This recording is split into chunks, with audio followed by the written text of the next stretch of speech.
Good morning. So I wanted to talk about the importance of routine.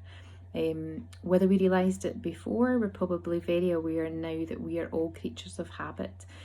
So we all have general routines that we kind of stick to on a day-to-day basis. We tend to have routines that we have for home and work routines, and we tend to have a different routine. If we work Monday to Friday, we tend to have a different routine for the work week, and then again at the weekend. And at the moment, with everything that's happening around COVID-19, all of that has just been completely turned on its head. Kids are not at school. Generally, most of us are working from home. We're not seeing friends and family. So all of that routine has been it's kind of like we've just given it a good shuggle. So it's all gone. And that loss of routine, loss of structure in the day can be really, really unsettling. So it can actually be a cause of stress and anxiety. And as an occupational therapist, one of the things that I always work with people is really kind of establishing that structure and routine.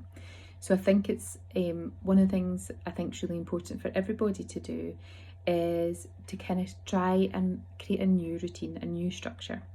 So simple things to do would be around on a working day, getting up at a regular time. So if you're used to getting up at 7 o'clock in the morning on a work day, maybe continuing to do that. Now, because you don't have a commute to work, or even if you are still having to go to work, it's likely that your commute is much shorter. So you might find that you've got a bit more time in the morning, but there's an opportunity to use that time well. You could use that time maybe to do a bit of meditation, maybe to read, maybe to do a little bit of exercise, maybe to do a couple of stretches, maybe follow some yoga online or do a short HIIT class. So you can use that extra time in lots of different ways. But keeping that kind of regularity of getting up at a similar time. And if you're going to if you're working from home, a tip that I always think is important is dress for work. Now, you might not, if your previous role has required you to wear a uniform or to dress in a certain way, you might not want to dress in exactly the same way, but almost have that sense of get out of your pyjamas and put on something that's your work clothing. Because actually when we're just in our pyjamas or we're in our comfy clothes, kind of what that symbolises to us is that we're not at work. So a part of the way around how we kind of get in the zone for work is maybe creating a different kind of working wardrobe at the moment, something that's maybe a bit more relaxed, but have it that you put that on the times that you're going to be working, and then again, as you would when you come home from work, take it off to kind of symbolise that difference of moving from kind of work mode into kind of family time or kind of leisure time or just resting. And really look at the structure of your day. So make sure that you're kind of taking a regular break. The beauty of being at home is going to be that you can, during that break time, so you might choose about 11 o'clock, I'm going to go and make myself a hot drink or have a glass of water. But hopefully you all have a garden space, or even if it's just that you can just go and sit on your front doorstep for 5 minutes and just enjoy a bit of fresh air. So get outside, get a bit of fresh air, have your cup of tea outside, and then have a regular lunch and think about the temptation, because the temptation sometimes when we are at home is that we just snack throughout the day, and that just means that our sugar levels are kind of spiking. So try and kind of keep that regularity of meal times as well.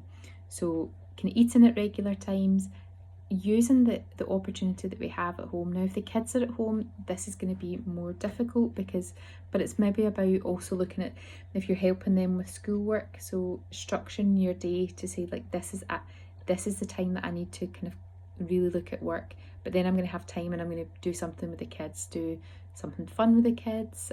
Like there's loads of stuff happening online at the moment where I think regardless of what kind of stage or age your kids are at, there's something available online. So whether it's dancing, art, there's lots of there's even all like your book clubs are online now, like BookBug. There's so many things. So maybe having a bit of time with them or exercising with them, whether you're following Joe Wicks or maybe the gym that you normally go to is running some online programs, do that with your kids. So having structure to the day, thinking about getting into that work mode, putting on something that kind of symbolises going to work, and keeping that kind of regular time. Also making, sometimes when we're at home, the temptation can be that we don't ever switch off. So the laptop is always on, the phone is always beside us, available to respond to emails. But it's also creating that bit of space and distance, because rest and relaxation time is really, really important. So routines and structure are something that just helps us have a bit more stability during difficult times like this. Now, it's just creating that new structure, that new routine for you.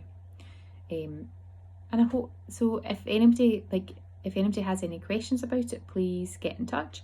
But just try, you've got an opportunity to design your day in a way that works for you and whoever's at home with you just now, so that you're fulfilling all roles. So you're fulfilling that role, that maybe parental responsibility, you're filling the responsibility as from a work point of view, but you're also fulfilling that responsibility to look after you. So to give yourself a bit of time off as well. Yeah, and trying that. I'm trying to remind myself not to eat all day during the day, so I'm trying to absolutely keep that structure. So hope that's helpful, but structure and routine just now are really, really important. Take care.